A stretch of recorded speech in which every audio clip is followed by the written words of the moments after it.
Hey, thanks for joining me while we continue on an absolute work of comic book genius by Alan Moore and Chris Sprouse. Um, I love Tom Strong so much, I can't begin to explain. I know I just recently did issue one, and I went on and on and on about how good it was, and I have every intention of probably looking over every issue that they did. I would expect that. It's not going to happen exactly fast. I try to spread it out. I mean, some people may not like this, so I try to have tomorrow's be different. But also, I only got the comics that I actually have in hand, and I have certain tastes, and I was growing up and collecting in a certain era, and that was the very tail end of the 80s and early 90s. So Image Comics and all the Image guys, and some Marvel stuff, a little bit of DC stuff. So I do apologize if I don't have a wide variety of stuff, but some things I do have, like this series, I think absolutely are better than even the hype may suggest. They're so good. And not only is it just Chris Sprouse's artwork, which is amazing, it's Alan Moore's story and the way that he's telling the story, and him having an artist that can translate the story that he's written perfectly. I was talking recently about I got the issue of Supreme, I think it was issue 47, and there were a couple the artists doing like the modern story. The story jumped back and forth from like a modern day and like an old school vintage type stuff. And the old school vintage section of the book was perfect, but the opening pages drawn by some of those Extreme Studios artists are just ridiculous how bad it is, and they're drawing a story written by Alan Moore. But when you got a Chris Sprouse drawing, you're going to get a great comic book. Just wanted to call attention to the cover real quick. People in Science, special report on Tom Strong. It's like it's a magazine cover. I believe they do a different title and like font or whatever for the name on every book. It's never just the same thing over and over and over. You see something like this, Nomad, his logo is always the same, but on Tom Strong, it changes every book, I believe. But I like this, how it's kind of designed to look like a magazine cover. So it starts out 1987. And so you got Tom Strong, and if you remember, we went over in the first issue. If you don't know the story of Tom Strong, go look up at the first issue. It starts out with Tom Strong's parents before the character's even born, and how they go to an island and set up there to raise a child in a specific science-controlled environment to make him a superhuman. There's these herbs he eats at the island to give him kind of even better mental and physical powers. And by the end of the comic, those parents have the child, he's grown up, and he's got a wife, a kid, and a monkey they performed innovative brain surgery on. So now he's like a very proper speaking English ape. It's awesome. But they're going through the sewers here, and they're talking about if there's any surviving modules, they'll be down here. We have to finish this thing.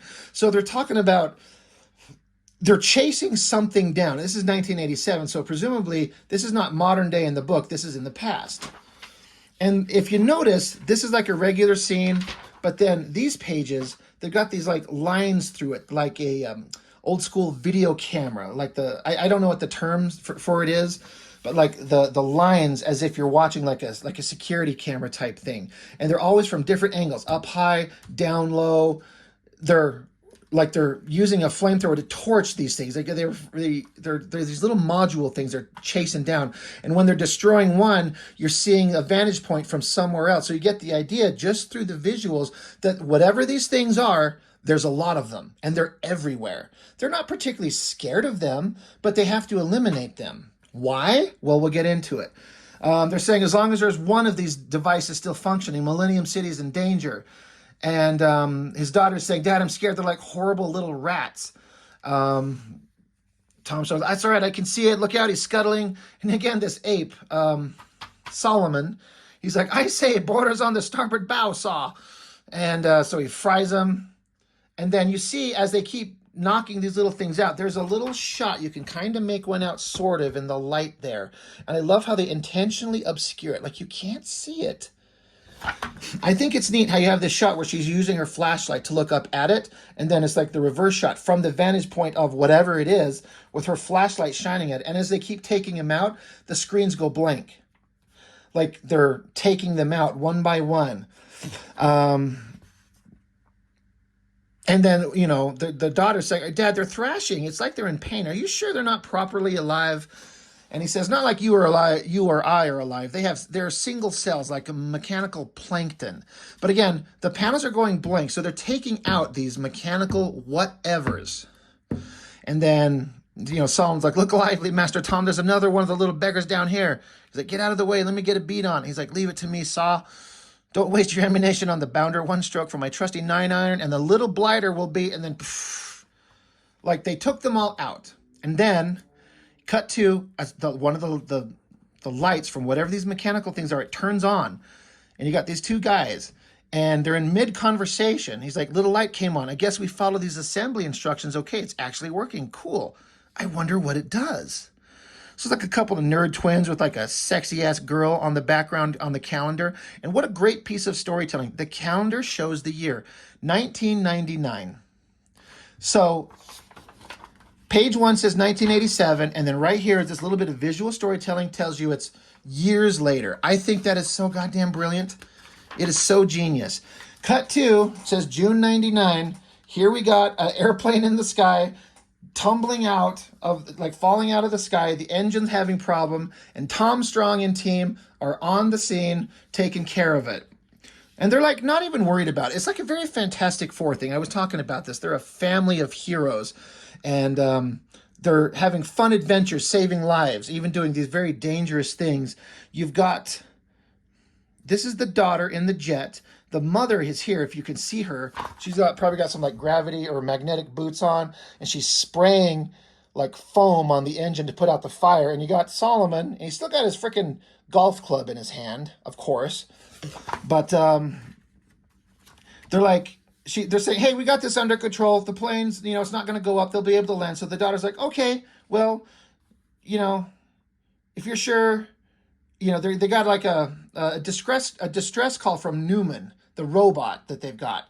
So they got to go check that out. She's like, well, you've got this taken care of. Okay, I'll see you guys for dinner later. And she takes off. And then this visual storytelling, the daughter, Tesla, she's talking and having a conversation with their robot, Newman. And then if you look out the window, you can see like she's diving down into the lower levels of the city. And then she's leveled out, and then there's like this streetcar going across the way here, and she's not looking. But then in this panel, she kind of screams as she goes zipping right by it. She screams, she's like, geez, I just nearly hit a cable car. Like she's not paying attention while she's having a conversation. Don't text and drive, people. So great visual storytelling, something that didn't need to be there. It doesn't tell you anything except that some characters storytelling about the girl, how she's young and smart and skilled, but maybe a little inexperienced. She almost plowed straight into this cable car. She's very lucky. So that's interesting. But she's on the communicator talking to Newman, the robot. He says 2 students, both named Funt, is their last name, reported that a science project has gone wrong, and they kind of given their address. She's like, okay, I know where it's at. I'm on my way. And she's like, what did you say about a science project? Do they want help with their homework? He's like, regretfully, miss. They said nothing else before the line went dead. So she says, I'll be glad when Dad's back from Venus and we can quit deputizing for him. So another interesting thing, they're like Tom Strong himself at this particular moment, he's off planet on Venus. And so the family's picking up the slack, solving problems, helping with you catch criminals and rescuing people. That's awesome. She's coming down, and Newman, the robot, was saying like these science teenagers have a science project that went bad, and she's like, oh, they probably just want their help with their science project. Like, they're celebrities. So that's an interesting kind of character point. So anyway, she comes down, lands her jet, and we get a splash page of this building that these kids are in. I love this jet. It's like got the rocket engines on the back to propel it forward, and then the wings have these like rotating engines to like hover. Great design. But look at this building and all this like little square shapes starting at the center here. And you can tell, I'll bring it closer to the camera, couple of people up there. It's those kids up there in their room. And then look what happened to this building. What the hell is going on there? So Tesla Strong, the daughter, she shows up. She's like, hey, I'm standing in while my dad's away on Venus. She's like, what the heck is that stuff covering the apartment block? It looks familiar. The cop's saying, we don't know what it is. And everyone's out of the building except these two nerds that are stuck indoor. So she's like, all right, she walks up to them. Hey, boys, I'm Tesla. Why don't you tell me your names and what the situation is? And they start telling their names and then saying, I got these plans off the internet. And these two nerdy kids start debating back and forth, like who'd found the plans for this, whatever it is. He's like, you did not, I did. Oh, you shut up. No, you shut up. So a couple of dumbass kids. So Tessa starts climbing up the thing. She can hook onto these little square shapes and start climbing up there. She's like, well, what are these plans? What are they? Like, well, they showed us how to make this thing, but then like the thing made another thing. And what do you mean it made another thing? And she's like, hey, this stuff moves. He said, well, the second thing made another thing. And well, one thing led to another. And so they're basically giving you the story that they found these plans on the internet and they built a machine and the machine created another one. And then they created and created and created and it's just spread out. But meanwhile, these stupid kids are kind of like totally like sweet on the girls. Like, dude, she's totally buff. She's like Laura Croft or somebody. She's coming into our room. I better hide the magazine. She'll think we're losers. So she gets into the room and she's like, now, what is going on? What is here? And then we get back to those video images, seeing these characters from multiple angles. Can you imagine drawing this? I mean, I'm sure they could take a couple of these panels and repeat them here, here, here. But you got to draw several different angles to get all these machines. See these little boxes with little spider legs? They're just self-replicating machines. And that's what all these vantage points are from. That's what they were destroying in the past. So it's interesting that they're like, we have to kill all these things, and they thought they did, and these kids downloaded the plans for it, built one, and now it's started up again. And apparently it's a really bad thing. So it's a news reporter. They're going to interview the mom, and they're like, oh, we're just filling in until my husband gets home. But then the monkey's getting like, I'm getting some bad news. So Solomon, the monkey's like, it rather looks like as if Miss Tesla's in a spot of bother. The modular man, don't you know? It seems the bounder's back again. Newman's coming for us in the motor. So again, I like the text with Solomon, very English.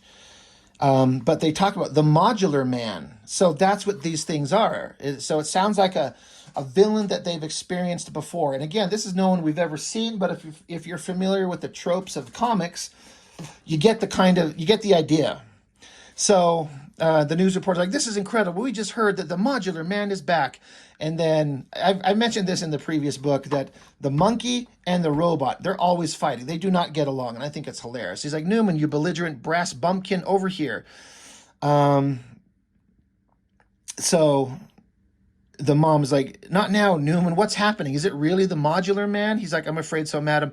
I'll drive you there immediately, and your monkey naturally. And so they jump in the car and speed away. So how much character development and just little quirky bits of, character stuff is interjected in just a couple of pages, a couple of lines. Alan Moore is a straight up genius. Holy shit, look at these machines. When you started over here, it was just this one building was covered.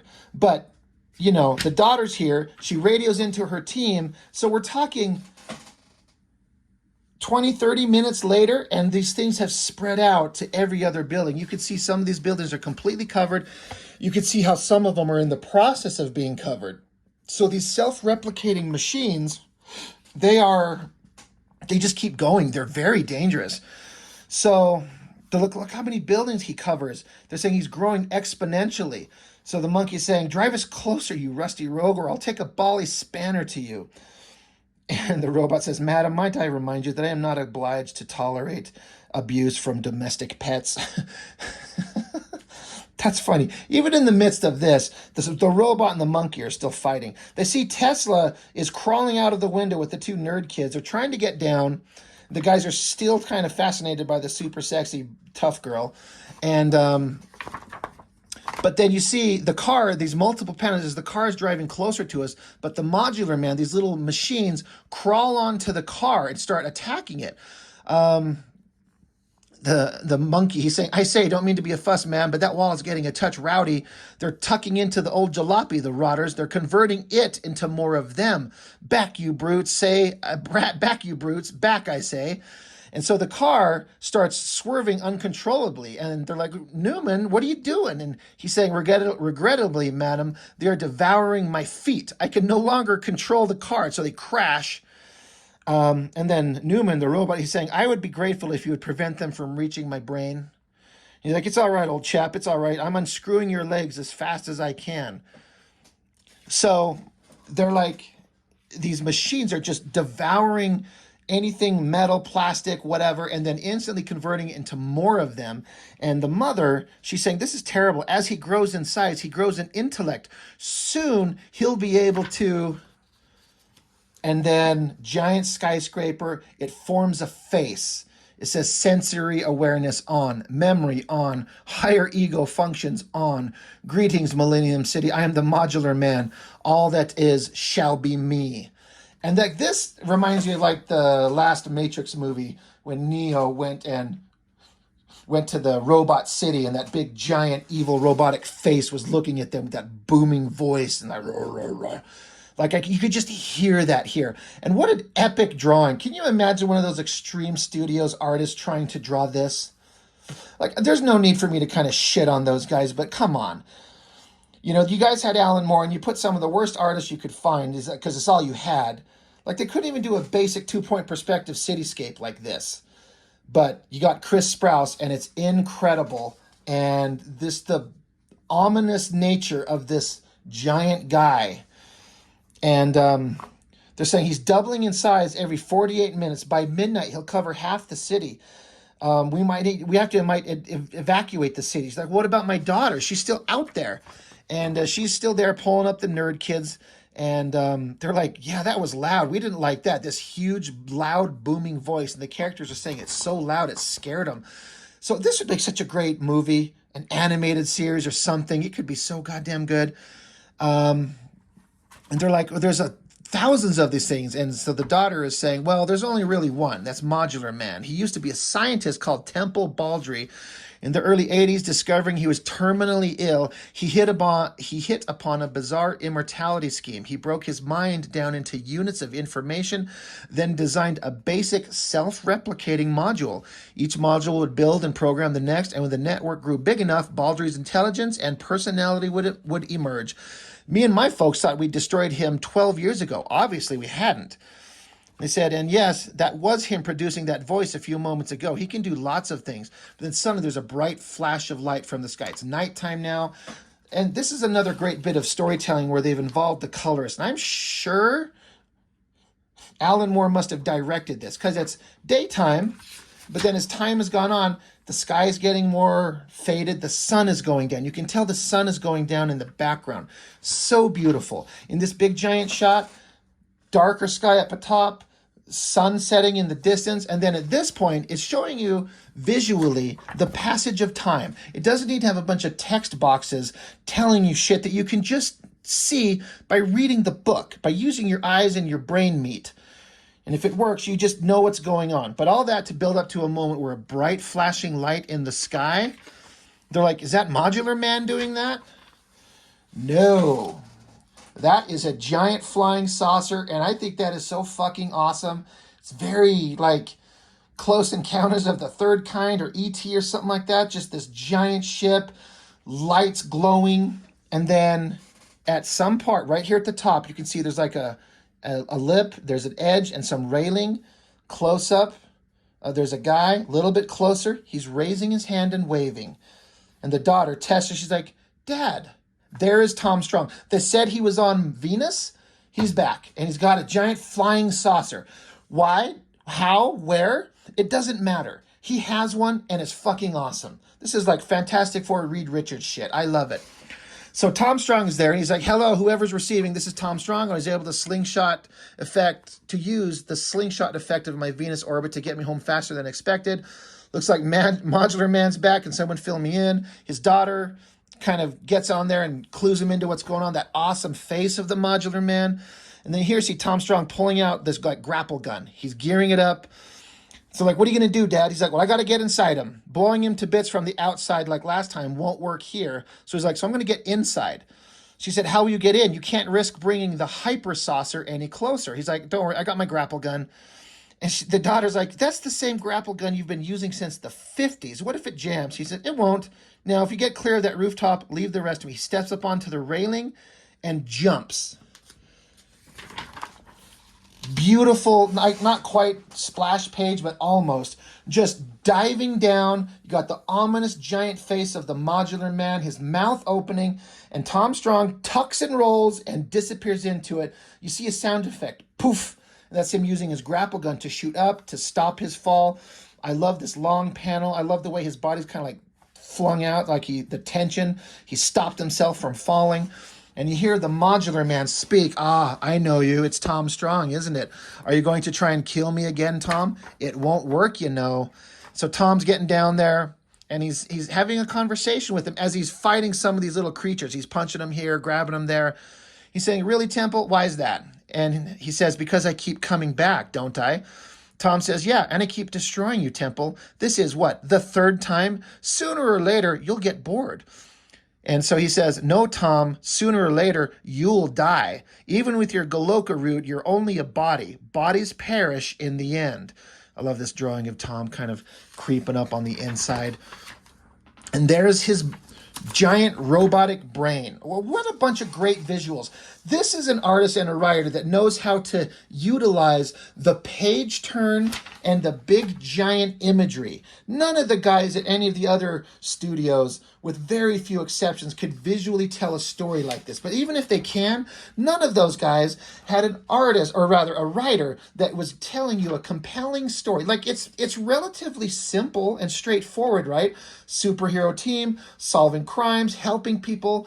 Old villain shows up that's epic and we have to deal with it. But look at these awesome page turns. Like, every page is a page turn of awesomeness. City buildings covered. Modular man is back. Dad's in a hyper saucer. He's jumping into the mouth. And we turn to the giant brain. And he's saying, but I'm a mind. And the text is showing when it says, like, but I'm a mind. But you can see it repeats. So if you could hear this for real, it's almost like it's echoing, but I'm a mind. You know, it's echoing and reverberating. I bet that would sound really cool done right in some kind of live action or animated something. But this is the best way to portray that in a comic. He says, I last forever. So Tom Strong is sliding down one of the cables here. He says, Temple, you haven't thought this through. You know the government will take out Millennium City rather than let you overrun America. He says, let them. My specs are on the global computer network now. Tom says, these days it's called the internet. Removing your specifics from it would be difficult, Temple, but it wouldn't be impossible. He says, who cares? People already have the information. Destroy me here, in 5 years I'll regrow in Japan. And Tom says, sure, and then we'll destroy you in Japan. And a year later, you'll regrow in somewhere in Russia. Doesn't sound like much of an artificial life to me. Brief little periods of consciousness, maybe a week in 2009 AD, perhaps 3 days in 2025. Never being allowed to grow bigger than a neighborhood before the bombers are sent in. Is that really the kind of future you want? And that's all Tom talking. And he's just standing there silently while he gives this kind of like assessment of the bad guy's plan. Is just quiet, and he says, no. So tell me, what do you suggest? So, holy shit, what a beautiful, awesome, incredibly interesting way to wrap this up. At least it seems, right? Here's this guy who was terminally ill. He was going to die. He found a way of immortality that kind of gets away from him, and he keeps expanding, and he probably can't think with rational morality. He'll just keep growing and growing, and they keep stopping him. But he's not evil. He's not murdering people for power. He's just growing and wants to live. But Tom Strong shows up and is like, yeah, we beat you. We could delete you if we put in enough effort. You grow in another city, we'll destroy that. You grow in another city, we'll destroy that. How does that help anybody? What kind of existence is that? Great, simple philosophical questions by Alan Moore, perfectly drawn by Chris Sprouse, and is so goddamn good. So Tom Strong says, well, I thought you'd never ask. So like hero and villain are working it out. So it cuts back to the outside. The daughter's getting down there, and the mother's like, well, your dad went in there. We don't know what's going on. We got to start figuring out a plan. But then you look at the city, the little modular man bits covering the buildings, they start swirling like almost like a liquid metal. They start adjusting and moving and changing, and it opens up like a flower. They even say that. And there's Tom Strong. He's jumping out. And they're like, Dad, what happened? It looks like the modular man, well, he just let you go. He said, he did. I guess we kind of struck a kind of bargain. Solomon, the monkey's like, well, bargain, I'll be blowed. Right? Do you mean you made a gentleman's agreement with that sentient scrap heap? And Newman's in the background. For once, I agree with the quadruped, Master Tom. Can the modular man be trusted? He says, I think so. It was a good trade. I got our lives, Millennium City, and a guarantee of good conduct in the future. And they're like, the wife is saying, well, look what he's doing now. What did you offer him in return for all that? And Tom Strong says, Venus. And so the modular man, all those little things are crawling up to his hypersaucer. That spaceship that we saw just right here, and it's pretty damn big. It's crawling up to that. So he says Venus. So he traded, like, he says, they say, you gave him Venus? Well, let's say I gave him the technology and the coordinates to get there. What he does with it is his business. This is fair enough, I suppose. It's not as if we're using it for anything. They said, look, he's dragging all of his mass up from the buildings and onto the hypersaucer. Will it carry him? He says it should do. After all, he can convert himself into any extra parts the saucer needs to compensate for his weight. So it just goos onto the ship and rockets into the sky, and you can still see like an element of his face. It says, looks like he's lifting off. He is. He's going, and he's gone. Bing! He's just a flash of light in space. And so the cops are saying, Mr. Strong, that was great. Do you really get rid of that thing so it won't come back? He says, hopefully, assuming we can find the internet site its plans came from and erase it, that is. But then we'll be getting help from these young men, these two nerds that started it. And so they're just kind of talking and kind of having like a funny little family moment and kind of joking with each other, just like you would in a lighthearted family adventure. This was all no big deal to them. Just another day at the office. Oh, that's super awesome. He's like, Dad bartered away the hypersaucer and they crashed the car. So they don't have a car or the hypersaucer. And Tom's saying, well, just ignore them. Tell them what springtime was like on Venus, husband. He says it was silent. There were breathtaking vistas and beautiful sunsets, but it all went unobserved. So he's just talking about how beautiful Venus is, but it's so beautiful, but no one's there to see it. No one's there to appreciate it. But then you cut to a beautiful splash page, and Tom and the families are carrying away Newman with no feet. He's saying, it's only life that gives meaning to the stars and worlds, my sweet. Life, or something very much like it. And so you see this landscape of Venus, and you see all these faces built into the Rocky Mountain landscapes. It's the modular man. He got there, he kept converting materials, presumably, and just spread out over the planet. And he's there, and he's content, and he's observing the beauty. I think that's so great. It's so great. There wasn't really a battle. I mean, there was a little bit of a fight at the beginning when they were taking him out the first time, but it's not big, over-the-top bullshit, nonsense, boring, unintelligible bullshit art and fighting like this monstrosity of a comic that I went through recently. When you read this, and then you read this, it's like eating a great steak dinner and sniffing a pile of shit.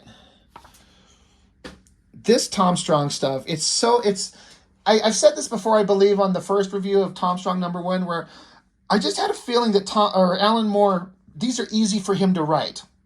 He's got such a vast wealth of knowledge and information and all these great ideas, and he combines them into a unique, special way into the superhero comic that's part Superman, part Doc Savage, part Fantastic Four, part adventure, sci-fi.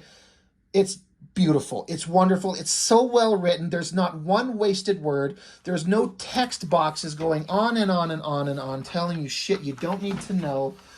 It's just everything you need to know is in the dialogue of the characters, of what they said and what you see them doing. And it's genius. And Alan Moore is a master at it. This is a master class in superhero comics. It is brilliant, and I could just go on and keep sucking it off until I'm blue in the face. But I guess that's enough. It's so good. I go over these things, and I'm inspired, and also kind of like, I make comics, and I know they're nowhere as good as this, but it inspires me to try to do better and be good. Just flipping through this, something I noticed, there's a lot of comics with ads sprinkled throughout the pages, and you can tell that they gave probably their word to Alan Moore that he's going to lay these pages out so the page turns mean something every time. And once the story's over, they load up the ads like Sony Music, video game, what is this? What is this?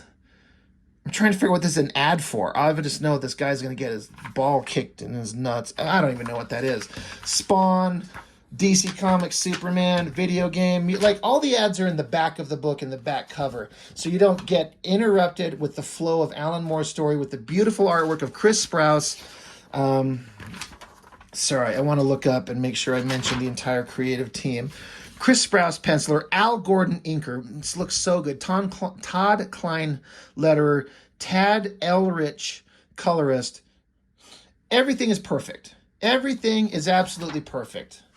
Brilliant, brilliant comics. Pick up Tom Strong.